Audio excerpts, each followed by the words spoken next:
Good morning. I'm Tim Neubauer, and welcome to Safety Unlocked, the morning podcast, or your morning brew of safety knowledge, if you really like to look at it that way. And I'm Dave Bittner. Today is Friday, February 28th, 2025. On today's episode, we will be discussing the latest safety news as well as National Ladder Safety Month. First Talk up about in move. safety news. Oh, I'm sorry. What, I was Tim? going to say, talk about moving up in the world. The ladder of success. Ba-doom. All right. Yeah, First up in safety news, Women in Construction Week is March 2nd through the 8th. that's Monday, Dave. That's literally Monday. Can you believe it's March already? No, no. The older I get, the faster it goes. Yeah. So a lot of the political conversation, and I'm not going to get into it, but this is about promoting women in the workplace, not giving them any advantage, but it's actually a minority or a less diverse role in construction, and there should be no reason why it's not more prevalent. So this celebrates the women who do work in construction and the powerful job that they do. Um, we've knocked around the construction world a long time, and in general industry as well, and having women in the workplace to me is no different, especially even in the military. And for those of you who listen to Dave and I long enough, you know that we were in the same unit back in the 80s, but we were in an infantry unit, so we didn't have any diversity or inclusion at that point in the 80s. But we're proud to say that we have at Exceed Safety, we have a number of women colleagues who work in the industry with us side by side. I will look at one of my favorites, not playing favorites, but she is one of my daughters, Sarah, who works for us out in the field, and she spent the last year and a half, 2 years out on a pharmaceutical construction site, really tough environment, and rose to the occasion and did a fantastic job. So much so the client didn't want her to leave when her contract was up and wanted her to stay out there. So A proud pop-up moment, we can tell. absolutely, But absolutely. yeah, absolutely. I mean, you can see women on the construction site all the time, and they're out there killing it, and it's a growing number, and it's really good to see. I mean, in general, you want to see more people in the trades, and women. No slight on you men, but women are way better at detail than we are. So they're gonna pay attention to the little details, and they can bring a lot of value in that, especially in that department when it comes to doing things right and on cue. So I One of our clients has a welder, steel worker, iron worker who's a welder, and uh, not trying to make a comparison men and women, but whenever I go out there, she's the one working the hardest. She's got beautiful welds going out, and the other guys are doing their thing, and they seem to me like she's just running circles around those guys. And I want to promote more people like that on the construction side who do a good job and do a safe job rather than just be out there. So we encourage you, um, if you haven't, to look out in social media that we have a new feature. Dave, I don't know if you've seen this, but there's actually on our websites and our social media pages, Safety with Sarah, where you can ask Sarah a question and she'll answer them for you. And it's kind of cool that she does that. She debunks some safety myths. So well, that's news to me, Tim. When were you gonna fill me in? You just it's did. been recorded for the last couple of months, but we haven't. We just started releasing them, I think, last week. Um, behind the scenes, folks. If you make one and then you get busy, you don't have one for next week. So we wait till we have 10 or 15 of those in the can, and then we roll them out over a 10-week period. So you don't have that reactionary thing. I do want to point out. One of our other safety team, we have a number of women in work in construction out in the field, and our most of our office team belongs to and support staff belongs to North American Women in Construction, otherwise known as NAWIC. But another one of our field safety people is Joanne Dankert, and Joanne spends a lot of time out in general industry and construction, working directly with clients out in the field. And Joanne has 30 plus years of experience out there, and I always enjoy going out in the field with her because she brings a different perspective and how to handle problems and come up with solutions, and I'm all game for that. Give that different vantage point and viewpoint and how to protect workers, and that's huge for us. Yeah, yeah, we have some great women working with us on this team. Um, Honored that they're here, and sometimes they're holding me and Tim together to make sure we stay in line. Yeah. So our another news story is and this kind of it popped up on our list that a construction worker dies in Oregon. Um, they were ran over by the forklift, and OSHA out there deemed it was preventable, and without breaching confidentiality for a number of our clients, I will say that it has crossed my desk where we had an amputation because of a forklift in the last 90 days, that we've had a fatality with a forklift where a case came to us, and all of this led to the serious injury or death of the pedestrian, not just the operator. So when you talk about forklift safety, we want to train the operator and to meet the OSHA standard and make sure they're proficient at their job and monitor them. But should we, Dave, be paying attention and focusing training on the pedestrian and what they should know about forklifts, i.e., stay away from them, stay away from pinch points? And I'm curious of your thought process on, should we focus training on the pedestrian? Absolutely. So as you know, I had a long background in general industry. And we ran forklift operations inside, and sometimes, there was a time schedule. You had so much time to change a certain situation out without being dangerous. So part of that situation was they were locked into working into a specific area, and you would have to train the people in the plant, stay away from that area and be aware. We would always say, stay alert, stay alive. Sure, it's the responsibility of the driver, but should you rely 100% on somebody else for your safety? No, the first stop for safety is you, always. So yes, we should be focusing a little bit more training on pedestrians, not letting backup alarms become white noise and lights and all that stuff, and actually paying attention to those things, as well as surfaces. Looking at surfaces for both the driver and the pedestrian. Wet, slippery, muddy surfaces give more room to the operator because they're not going to stop in time. So, little known trivia fact, I worked for the National Safety Council, and I was the subject matter expert when they made their forklift class for them.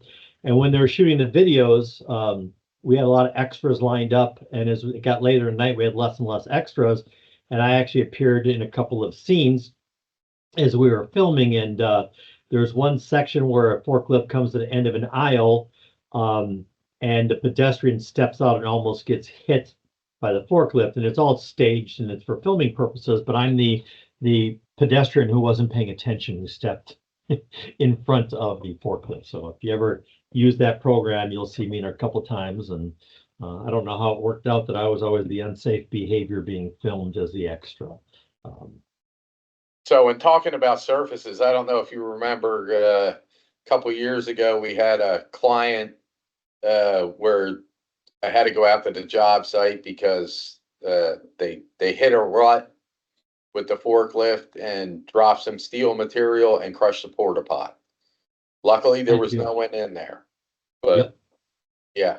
So I mean, had someone been in there, it could have been tragic. I mean, you want to see a little bit of the comedy in that, but at the same time, could have been not funny. Yes, very close to the potential for a fatality. So to reiterate that pedestrian safety for non-drivers is equally as important as actually training the forklift operators. Doing other things like restricting pedestrian access, whether it's in a facility or out on a construction site, to say that there are paths that you can cross and not cross. For instance, the analogy I'd use is there's a crosswalk. Don't cross outside the crosswalk, and that could be a cone designated crossing path. Could have actually prevented to that. The gentleman with the originally the story, the worker was killed out in Oregon, was actually lingered for 2 days after he was hit.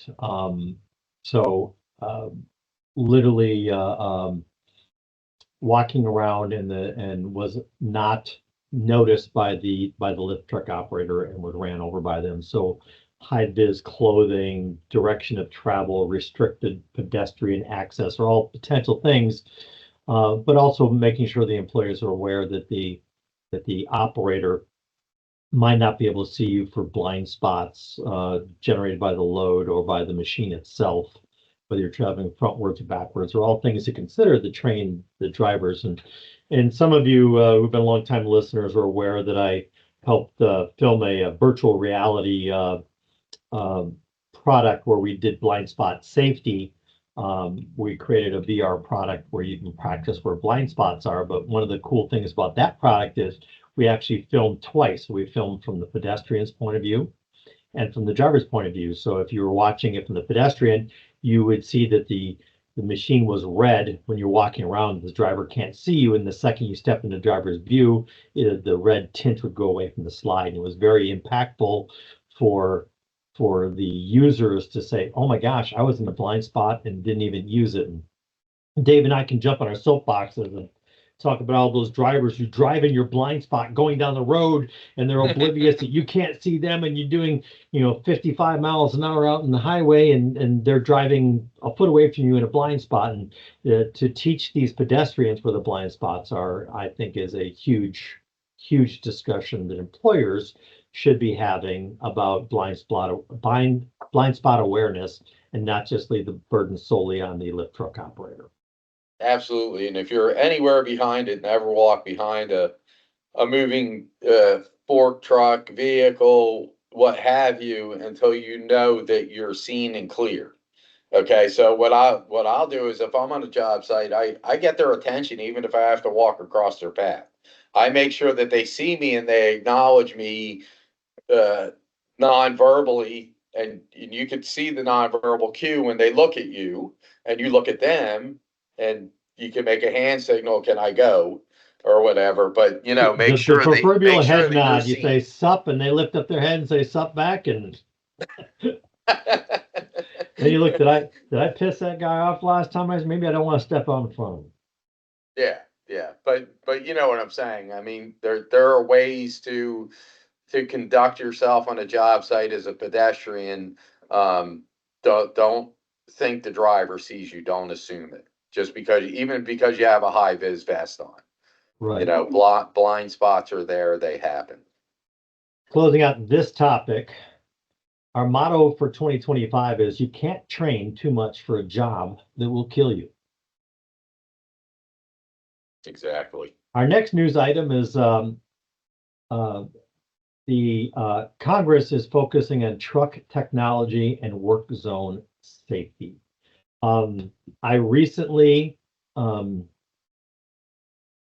a new vehicle, and it has a lot more whistles and buzzers in it. And I picked it up, and I immediately never went home. I just went on a 4-hour drive on it. And it was really hard for me to not be distracted by what's going on in the cab, because, when you're driving down the road, back in the day, we had an 8-track player, cassette player in your car, and that's about it. Nowadays we have your phones, you have all kinds of buttons and things to push. Those are in-cab distractions. And when you're playing with those, and especially going through a work zone, which is where the House hearings are focusing on truck technology and how they can be a distraction, especially in a work zone where you've got tight boundaries, and whatnot. There's 891 fatalities occurred in work zones in 2022. That is up from 590 in 2011. And that number continues to trend up over the last 5 years. Um, so, Congress is talking about increasing the enforcement to discourage reckless driving. And, the big drumbeat here is your darn phone, right, Dave? Yeah, distracted driving it's crazy anymore. It's crazy anymore. With everybody is so addicted to their phones, it's like put your phone down. Again, stay alert, stay alive, right? You could say stay aware and stay alive. Yeah. So I work for an organization, I won't mention them, but they used to tell us to put your cell phone in your bag, put your bag in the trunk or in the back of the vehicle so you couldn't access it. It was a great idea until your GPS becomes your cell phone Hmm. and it interfaces with your vehicle. And so putting it in the back seat doesn't matter, it still connects it. So yeah, it's getting more and more distracted, and then you throw in cab distraction, which could be a coworker or a family member or a child, leads to those in cab distractions. How many of us eat when we're driving and drink? And you're looking down at your food, you're grabbing your drink, and you're not looking at the road. In the traffic zone, on a work zone, that would lead to potentially striking a worker out there.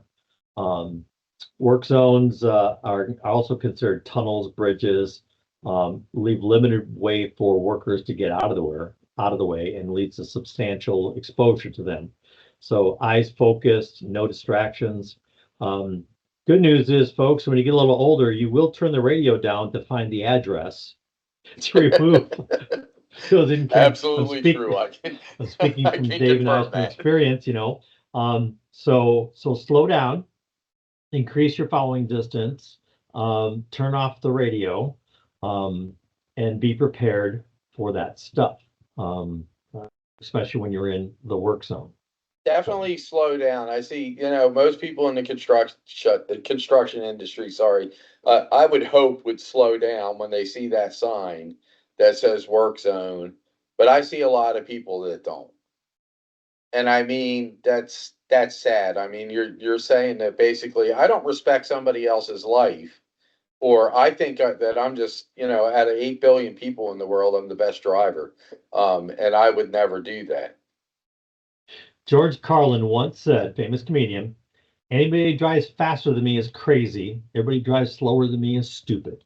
So the only normal driver on the road was George. That's right.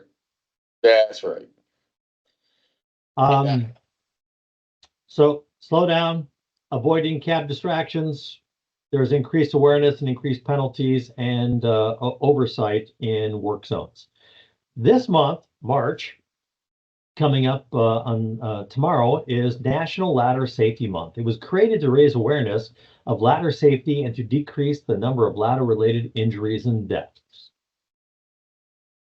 Number one way of dying on a construction site, Dave? Like, take a guess? Oh, Fall. false. It's Yes. false. It's false. I'm sorry. I'm sorry. I was actually reading on ladder safety over here. But yes, it's falls. It definitely is falls. And guess what, Tim? Over 30% of those falls are from what height?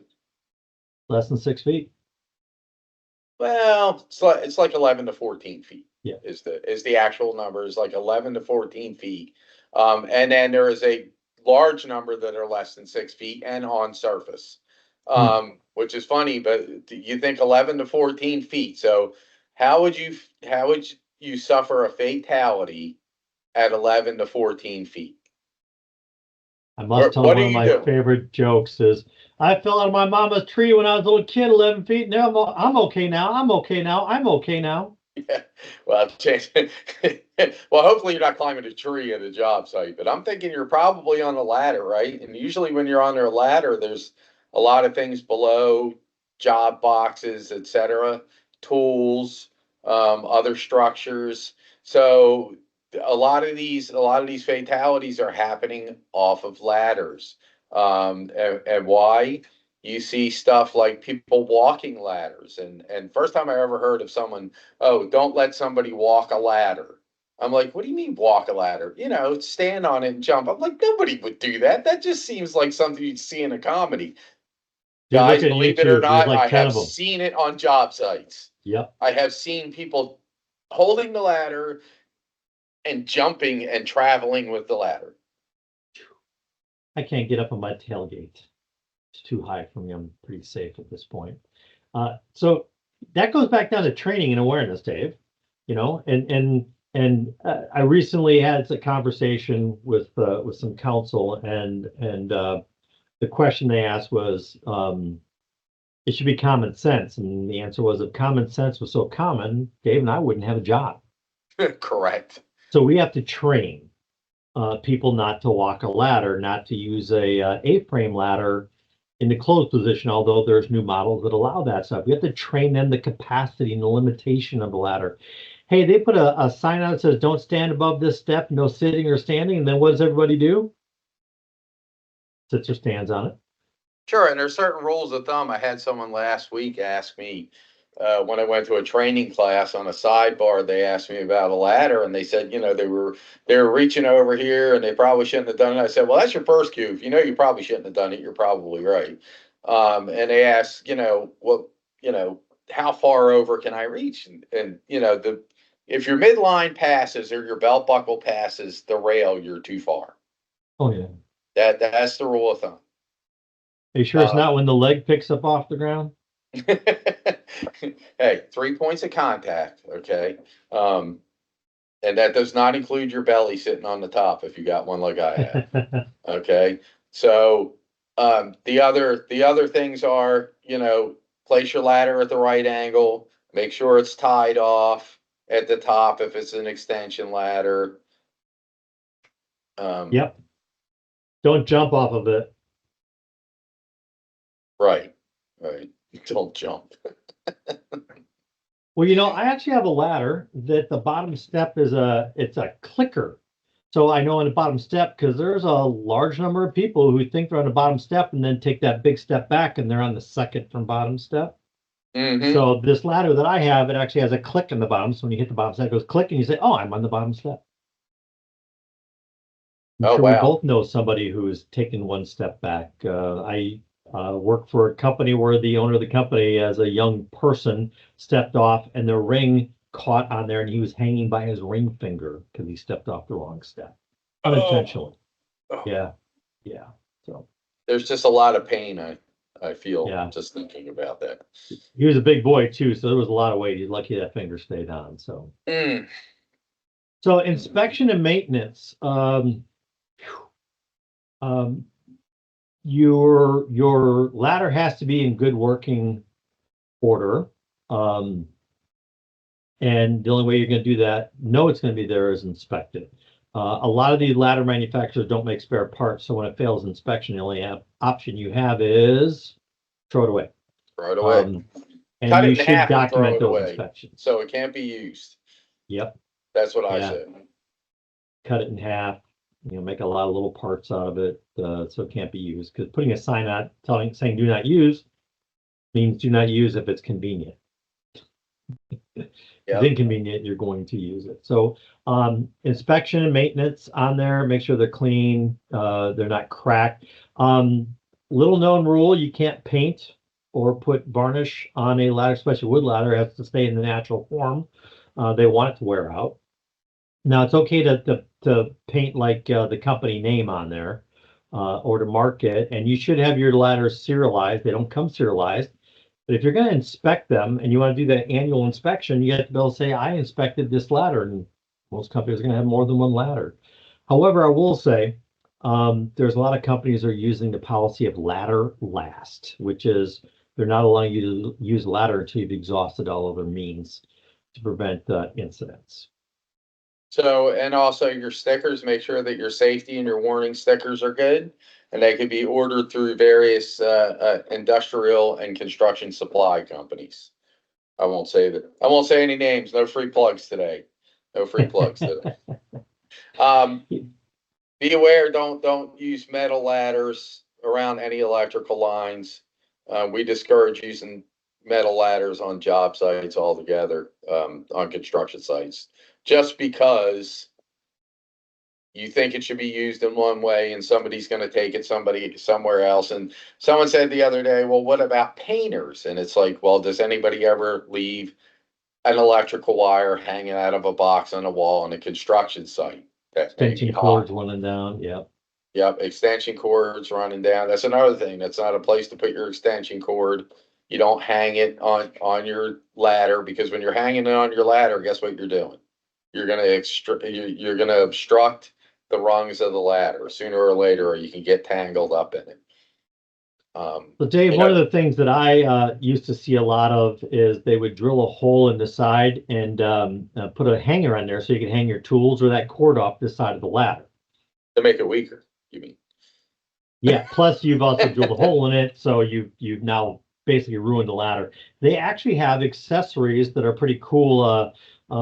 We both remember the days you'd set up the ladder on the siding of the house, go up the second floor to paint. It was a little off center, so you grab a little cinder block or a rock or your brother and have him hold it, and you just go up there because it was uneven. But now they have accessories. Dave's nodding his Yeah. head yes as he's laughing. They now have accessories that allow you to level the ladder at the bottom and handrails for the top.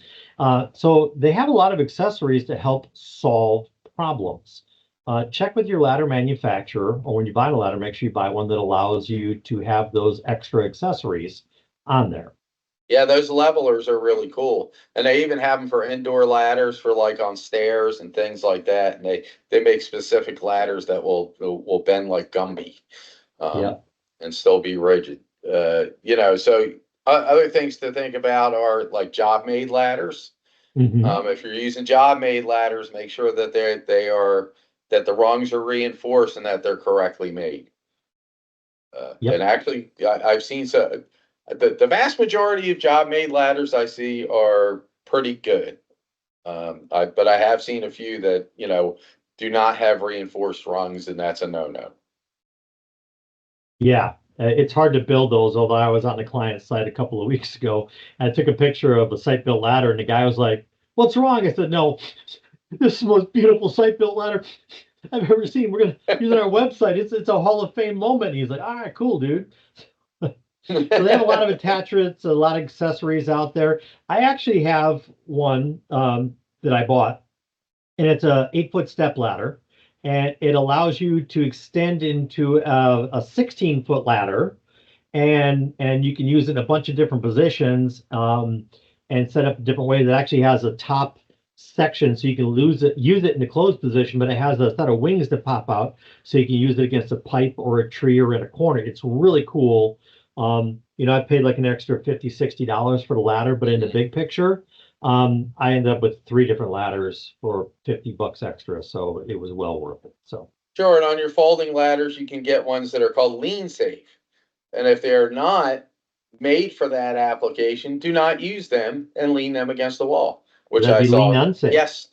Yes, which I saw yesterday, actually. I'm like, that is not a lean safe ladder. I can tell by the way the other legs are kicking out underneath. Earlier on, Dave mentioned 3 points of contact, and he said, "Don't use my gut," which I thought was very insensitive to me because I almost cried. I self-deprecated on that one. I said my God, not yours. Oh, But okay. All right. All right. if you got a So, guilt complex. big problem is 3 points of contact. So you got 2 feet in one hand, and then you take a foot off to go up, and you have 1 foot, one hand, because what's your other hand got? Your tools in it. So you shouldn't carry tools up the ladder. No. I've seen some people will drop a strap or a rope over their shoulders so they have both hands free and both feet free. And as they go up the ladder, the rope just basically slides over their shoulder. When they get up and they get off the ladder, they can pull their tool up. With that in mind, though, you can't work from a ladder. So carrying your tool up there to say you got halfway up to, let's say, paint or apply caulk, you can't do that because it's an access, not a work surface, unless the ladder is designed to be a work platform, and most ladders are not designed for that. So anytime you see that ladder going up the side of a house and the guy goes halfway up and starts caulking or painting, that's a no-no because the ladder is for access. You don't have 3 points of contact. unless you got the beer gut, right, Dave? Yeah. Yeah. So The shelf as it's called. the shelf, yes. So, wow, I cannot believe that February has wrapped up this quickly. I know it's a short month, but it's wrapped up this quick, and we are still in the midst of winter weather. And I wanted to point out that there's a number of appliances out there, especially the Kubota utility tractors, which can be used for moving snow removal. They have a recall out, and you can go to the recall site, which is the cpsc.gov, and they actually have a recall section, and you can say, hey, let me look at recalls of snow blowers, and in this case, those little utility tractors. So it's due to a crash hazard associated with that. So Hey Tim, when we're done here, I have permission to go sleep, right? Because today is National Public Sleeping Day. sure, at 16:30, you are wide open. That would be bad because I'm driving home about that time out Uh, of Charlotte. So let's not do that. Let's not do that. and even though there have been rumblings that they were going to get rid of daylight savings and standard time and stick to one time, March 9th is our spring forward day where we go back to daylight savings again. Well, you know how that is. It's going to take an act of Congress. And it won't. All to keep the literally farmers on track for working when it's light out during World War I. Although what I think it was really designed by people who don't like dogs and cats, because your cat and dog do not understand that they're getting fed 1 hour later or 1 hour earlier. They're mad, you know. So, couple of closing points here. If you have a safety question or a topic you'd like Dave and I to talk about, please feel free to reach out to us, info@exceedsafety.com, visit our website, and leave us a comment. We'll be happy to put it on there. If you have something you want to talk about, we'll be happy to discuss that with you to the best of our ability. We have limited knowledge. We have a team, though. We have a team. Yes. So wherever we may lack knowledge, we can pick up the phone and tap somebody in. Joanne or Chip or somebody. We have lots of somebodies. I was in Vegas a couple of weeks back, and I think I shared last time that the class had a difference of time, and I had 30 minutes to blow, so I just did a free form. And at the end of the class, I felt really good that I was able to do that 30 minutes free form, and no one asked me one of those gotcha questions. That's pretty dangerous because I had no prep for it, and I said, ask what you want to.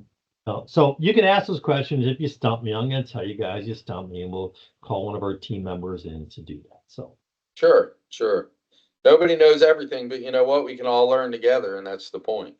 And again, you can't train too much for a job that can kill you.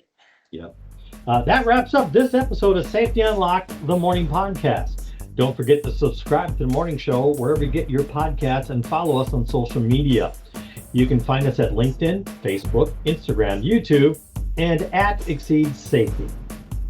If you have a safety question, send it our way, and we might feature you in our next episode. I'm Tim Neubauer.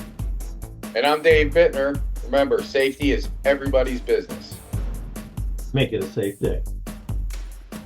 You have been listening to Safety Unlocked, the morning show, a podcast for safety people by safety people, brought to you by Exceed Safety, a full spectrum consulting firm. Visit our website at exceedsafety.com or call us at 919-728-SAFE. Exceed Safety LLC.